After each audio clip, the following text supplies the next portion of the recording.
આજે દેશના પાર્લામેન્ટમાં રાષ્ટ્રપતિજીનું સંબોધન હતું, જેમાં પૂરા છેલ્લા 10 વર્ષમાં જે ભારત સરકારે નરેન્દ્ર મોદી સાહેબની અધ્યક્ષતામાં જે વિકાસની હરણફરણ કરી છે અને આવનારા 10 વર્ષમાં પણ ભારત કઈ રીતે વિશ્વગુરુ તરફ બની રહ્યો છે એની પણ રૂપરેખા જ્યારે દ્રૌપદી મુર્મુજીએ પૂરા રાષ્ટ્રની સામે મૂકી અને સરસ રીતે પૂરા લોકો દેશના લોકોએ એને વધાવી છે, પણ છતાં પણ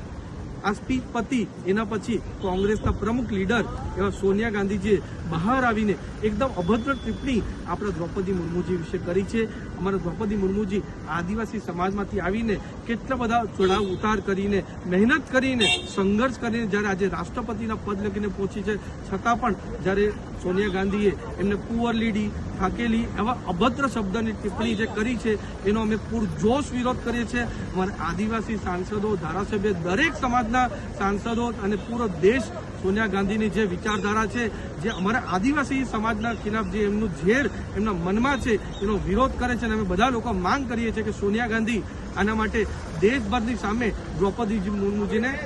માફી માંગે અને પૂરા દેશને પણ માફી માંગે કે આવું અમારા આદિવાસી સમાજનું ઇન્સલ્ટ અને અપમાન અમે કોઈ પણ દિવસ સહેવાના